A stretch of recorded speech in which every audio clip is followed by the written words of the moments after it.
Big boss Malayalam season 7-ലെ അവസാന task ലെറ്ററാണ് Aneesh വായിക്കുന്നത്.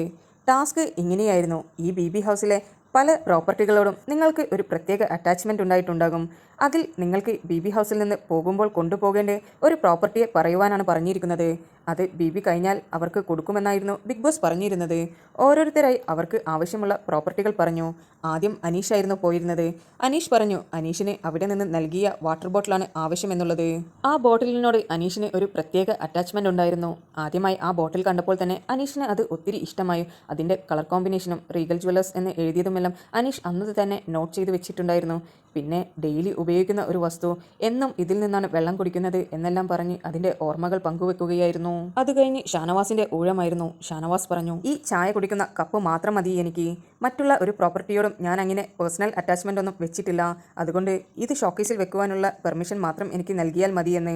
നെവിൻ എന്താണ് ചോദിക്കുവാൻ പോകുന്നത് എന്നുള്ളത് ഹൗസ്മേറ്റ്സിന് എല്ലാവർക്കും അറിയുന്ന കാര്യമാണ്. അത് ഈ കേരള ജനത മുഴുവൻ അറിഞ്ഞിട്ടുള്ളത് തന്നെയാണ്.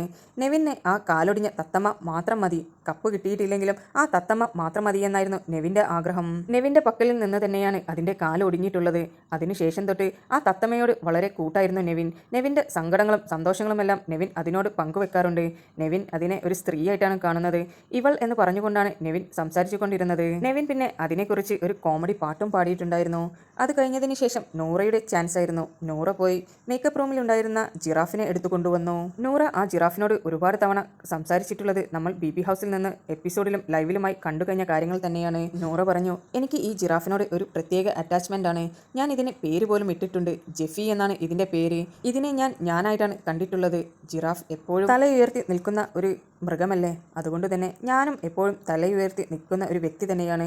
അതുകൊണ്ട് ഞാൻ ഇതിനെ ഞാനുമായിട്ടാണ് ഉപമിച്ചിട്ടുള്ളത് എന്നായിരുന്നു നൂറ പറഞ്ഞിരുന്നത്. അക്ബർ ആവശ്യപ്പെട്ടതായിരുന്നു ഒരു ഒന്നൊന്നര ഐറ്റം. ലിവിംഗ് റൂമിലുള്ള ആ പിങ്ക് സോഫ സെറ്റായിരുന്നു അക്ബർ ചോദിച്ചിരുന്നത്. അക്ബർ പറഞ്ഞു, എനിക്ക് ഉണ്ടായിരുന്ന സൗഹൃദങ്ങൾ, അത് അപ്പാനിയുമായി ആര്യനുമായിട്ടുള്ള എല്ലാ സൗഹൃദങ്ങളും ഞാൻ ഏറ്റവും കൂടുതൽ ചിലവഴിച്ച സ്ഥലം ഇതാണ്. അതുപോലെ തന്നെ എന്തൊരു വിഷമം വന്നു കഴിഞ്ഞാലും ഞാൻ ഇവിടെ വന്നിരിക്കും. ഒറ്റയ്ക്ക് ഇവിടെ ഞാൻ ഒരുപാട് നേരം സമയം സ്പെൻഡ് ചെയ്തിട്ടുണ്ട്. ഈ സോഫ പലപ്പോഴും എനിക്ക് സ്ട്രെസ് റിലീഫ് തന്ന ഒരു ഇടം തന്നെയാണ്. ഇത് ഒരു മാജിക്കൽ പവറുള്ള സോഫയാണ് എന്നാണ് അക്ബർ പറഞ്ഞിരിക്കുന്നത്. ബിഗ് ബോസ് എന്തായാലും ഈ സെറ്റെല്ലാം പൊളിക്കുമ്പോൾ ഈ സോഫ ഒരു ഭാഗത്തേക്ക് ഇടേണ്ടി വരും. അടുത്ത സീസണിൽ എന്തായാലും ഈ സോഫ നിങ്ങൾ ഉപയോഗിക്കാൻ പോകുന്നില്ല. എന്തായാലും ഇത് സെക്കൻഡ് ഹാൻഡായി. അതുകൊണ്ട് തന്നെ ഇത് നിങ്ങൾ തരികയാണെങ്കിൽ ഞാൻ എൻ്റെ വീട്ടിലെ ലിവിംഗ് റൂമിൽ ഇത് കൊണ്ടുപോയി ഇടും. എന്നിട്ട് എന്നും ബിഗ് ബോസിന് വേണ്ടി ഞാൻ പ്രാർത്ഥിക്കും. ബിഗ് ബോസ് പേടിക്കണ്ട, ഇതിൻ്റെ കൊറിയർ ചാർജ് എല്ലാം ഞാൻ തരാമെന്നായിരുന്നു അക്ബർ പറഞ്ഞിരുന്നത്.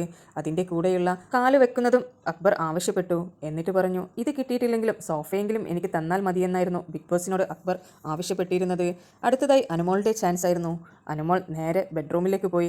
എന്നിട്ട് പറഞ്ഞു, എനിക്ക് ഇവിടെ ഏറ്റവും ഇഷ്ടമുള്ള സ്ഥലം എൻ്റെ ബെഡാണ്. ഈ ബെഡും പൂമരവുമാണ് എനിക്ക് ആവശ്യം. ഇത് ബിഗ് ബോസിന് നൽകാൻ കഴിയുമോ എന്നായിരുന്നു ചോദിച്ചിരുന്നത്.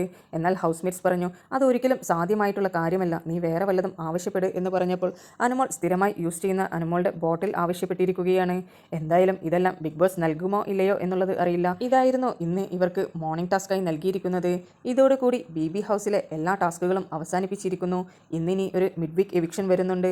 അതിൻ്റെ റിസൾട്ട് എന്തായിരിക്കും എന്നുള്ളത് വഴിയെ കണ്ടറിയാം. നിങ്ങൾക്ക് ബി അപ്ഡേറ്റ്സ് അറിയാൻ താല്പര്യമുണ്ടെങ്കിൽ എൻ്റെ ചാനൽ സബ്സ്ക്രൈബ് ചെയ്ത് സപ്പോർട്ട് ചെയ്യുക.